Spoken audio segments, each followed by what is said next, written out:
बंधुवर जय श्री कृष्णा। आज मैं आपके सामने श्रीमद् भागवत गीता के 3 अध्याय का महात्म्य लेके आई हूँ। तो सुने। श्री भगवान कहते हैं, प्रिय जन स्थान में एक जड़ नामक ब्राह्मण था जो कौशिक वंश में उत्पन्न हुआ था। उसने अपना जातीय धर्म छोड़कर बनिए की वृत्ति में मन लगाया। उसे पराई स्त्रियों के साथ व्यभिचार करने का व्यसन पड़ गया था। वह सदा जुआ खेलता, शराब पीता और शिकार खेलकर जीवों की हिंसा किया करता था। इसी प्रकार उसका समय बीतता था। धन नष्ट हो जाने पर वह व्यापार के लिए बहुत दूर उत्तर दिशा में चला गया। वहाँ से धन कमाकर घर की ओर लौटा। बहुत दूर तक का रास्ता उसने तय कर लिया था। एक दिन सूर्यास्त हो जाने पर जब 10 दिशाओं में अंधकार फैल गया, तब एक वृक्ष के नीचे उसे लुटेरों ने धर दबाया और शीघ्र ही उसके प्राण ले लिए। उसके धर्म का लोप हो गया था, इसलिए वह बड़ा भयानक प्रेत हुआ। उसका पुत्र बड़ा धर्मात्मा और वेदों का विद्वान था। उसने अब तक पिता के लौट आने की राह देखी। जब वे नहीं आए, तब उनका पता लगाने के लिए वह स्वयं भी घर छोड़कर चल दिया। वह प्रतिदिन खोज करता, मगर राहगीरों से पूछने पर भी उसे उनका कुछ समाचार नहीं मिलता था। तदंतर एक दिन एक मनुष्य से उसकी भेंट हुई जो उसके पिता का सहायक था। उससे सारा हाल जानकर उसने पिता की मृत्यु पर बहुत शोक किया। वह बड़ा बुद्धिमान था। बहुत कुछ सोच विचार कर पिता का पारलौकिक कर्म करने की इच्छा से आवश्यक सामग्री साथ ले उसने काशी जाने का विचार किया। मार्ग में 7-8 मुकाम डालकर वह 9वें दिन उसी वृक्ष के नीचे पहुंचा जहां इसके पिता मारे गए थे। उस स्थान पर उसने संध्यापासना की और गीता के 3 अध्याय का पाठ किया। इसी समय आकाश में बड़ी भयानक आवाज हुई। उसने अपने पिता को भयंकर आकार में देखा। फिर तुरंत ही अपने सामने आकाश में उसे एक सुंदर विमान दिखाई दिया जो महान तेज से व्याप्त था। उसमें अनेकों क्षुद्र घंटिकाएं लगी थीं। उसके तेज से समस्त दिशाएं आलोकित हो रही थीं। यह दृश्य देखकर उसके चित्त की व्यग्रता दूर हो गई। उसने विमान पर अपने पिता को दिव्य रूप धारण किए विराजमान देखा। उनके शरीर पर पीतांबर शोभा पा रहा था और मुनिजन उनकी स्तुति कर रहे थे। उन्हें देखते ही पुत्र ने प्रणाम किया। तब पिता ने भी उसे आशीर्वाद दिया। तत्पश्चात उसने पिता से यह सारा वृतांत पूछा।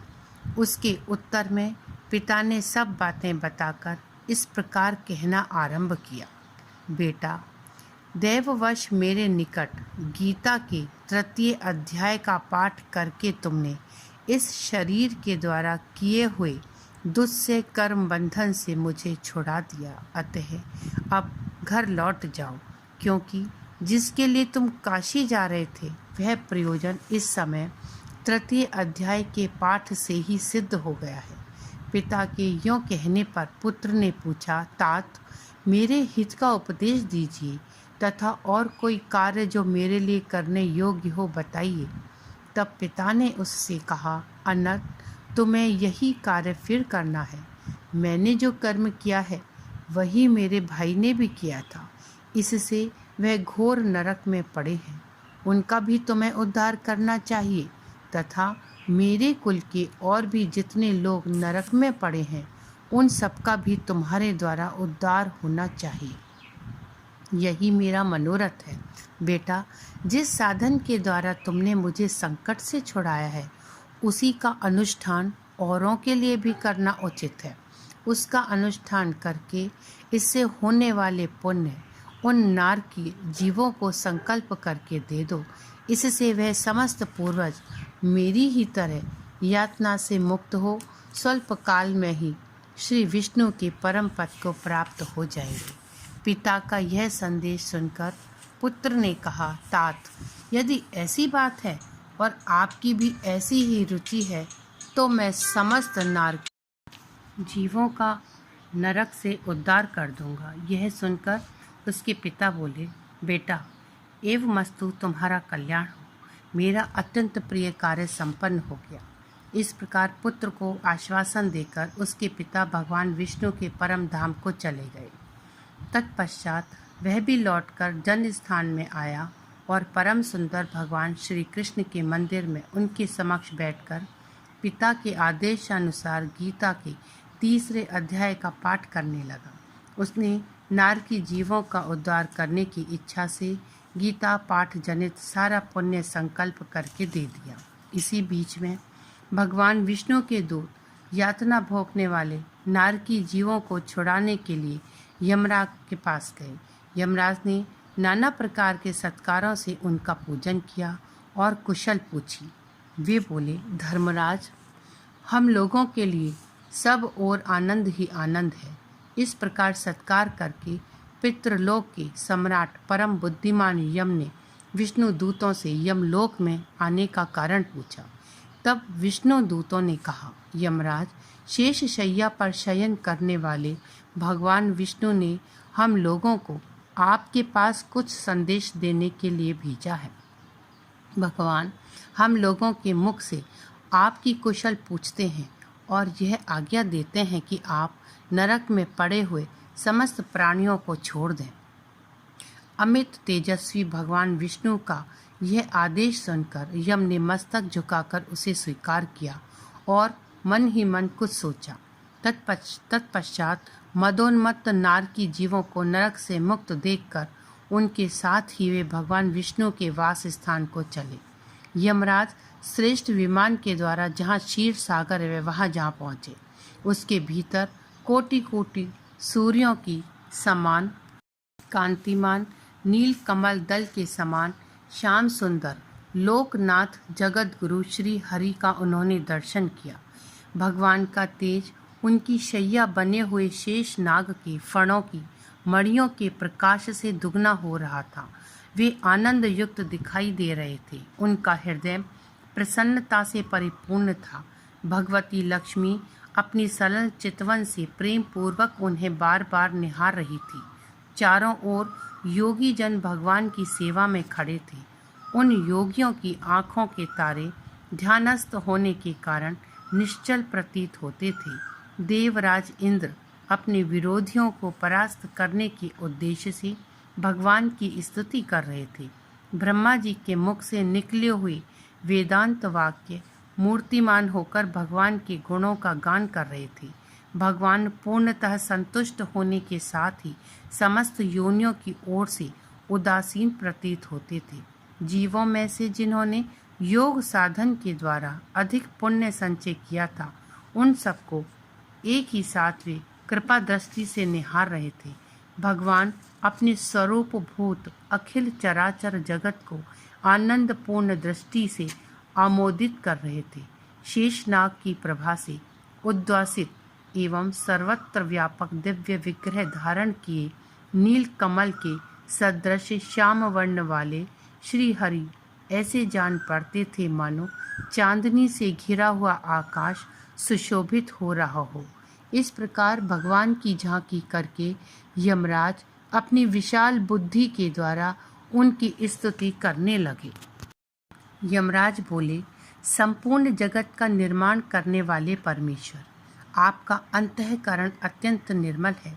आपके मुख से ही वेदों का प्रादुर्भाव हुआ है।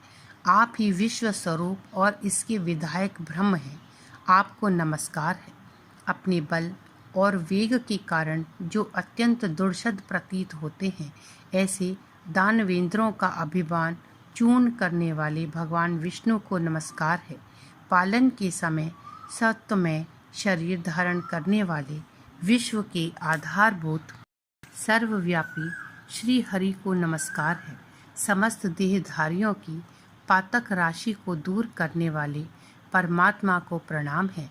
जिनके ललाटवर्ती नेत्र के तनिक सा खुलने पर भी आग की लपटें निकलने लगती हैं, उन रुद्र रूपधारी आप परमेश्वर को नमस्कार है। आप संपूर्ण विश्व के गुरु आत्मा और महेश्वर है। अतः समस्त वैष्णव जनों को संकट से मुक्त करके उन पर अनुग्रह करते हैं।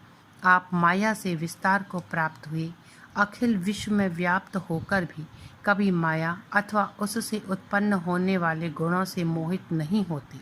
माया तथा माया जनित गुणों के बीच में स्थित होने पर भी आप पर उनमें से किसी का प्रभाव नहीं पड़ता। आपकी महिमा का अंत नहीं है, क्योंकि आप असीम हैं। फिर आप वाणी के विषय कैसे हो सकते हैं? अतः मेरा मौन रहना ही उचित है।